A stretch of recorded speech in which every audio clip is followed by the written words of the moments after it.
Ready, rolling. Yep. Cool, so if you just introduce yourself, maybe just mention what type of track it is you're playing today. Over to you, Seb. Yeah, I'm Seb. This track's sort of like 170 electronica sort of beat. It's quite unfinished, but yeah, this is what I got so far.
Okay, what did you guys think of Seb's track? Yeah, let's start. Really like the vocal. It's really nice. Yeah, Really nice singing. Was it live? Or was it live? it was one of the pop units, yeah, just chopped up a bit. Sounds really cool. Someone else? Jordan? Yeah, I really liked it. So I heard it last week as well when you were in the studio. Yeah, it sounds like you're going somewhere around. The atmosphere it sort of creates like, I don't know how to explain it really. And then just make you just put you in like a deep thinking like sort of state sort of thing. Like the percussion as well. I noticed the change up and stuff. It's good. Cool. Someone else? Joanne? What do you reckon?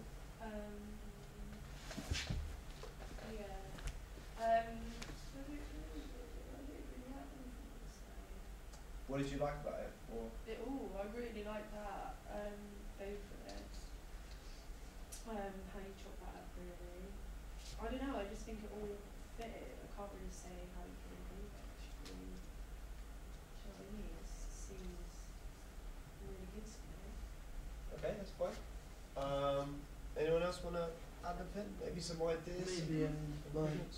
Maybe just having the straight, maybe having like maybe missing a few like Hats. or maybe just put one in there like You know, like hats, right? Yeah, Yeah.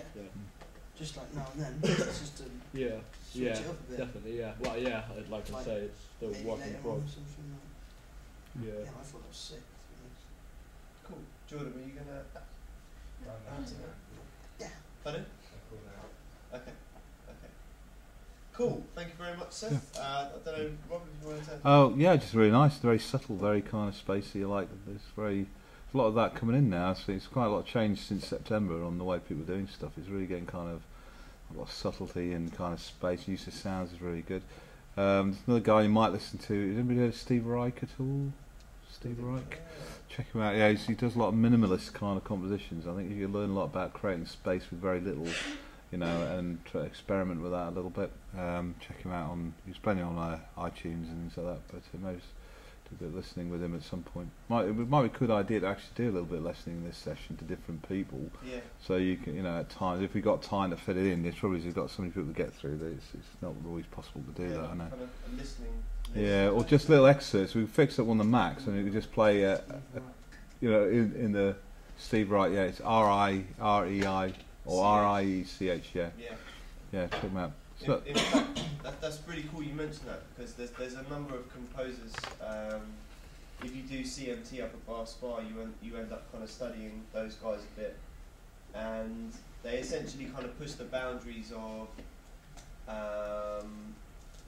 in kind of Western culture, the 12-tone scale, which we all kind of use with the keyboard, and ideas about time signatures and repeated rhythm, and they kind of a lot of what they're doing Yeah. is working outside those boundaries, and they came up with some really interesting sound Yeah, experiments. In multimedia, we're doing sort of music for MPEG, and we're going to be, after Christmas, we're looking at serialism and doing some serialism stuff, which you might find interesting, you know, hopefully. There's a hip hop track by J. Rue the Damager. I can't remember exactly what it's called, but they sampled one of these experimental. It's either Stockhausen or Steve Reich. I can't remember which one. There's this Sorry, Jim, who's Stockhausen? Is it Klaus Stockhausen? No. Karl Heinz. Karl Heinz. Yeah, another one of these composers who kind of push the boundaries. Yeah. They're Yeah. not songs as such. They're kind of explorations of sound often. Electronic So music sort of and more all that sort of soundscape thing. based sort of stuff. Yeah, but I think where, you know, it's a bit like in electronic music where people maybe aren't classically trained musicians, so that they're kind of loosed of those boundaries. Okay. And I think what Rob's kind of highlighted is there's actually a lot of parallels between minimal music and a lot of this experimental composition where, you know, the timing isn't always straight divisions of a 4. Sometimes it's 3 over 4, and you can kind of hear the way it's seeped into a lot of modern music. So. I think the stuff you can pick up from that. You know, I'm not saying you have to do that stuff, but there's little things you might find useful. You know, just use it as reference of something. You know. Yeah. Anyway. Cool. Cheers, Seb. That was wicked. Who's up next?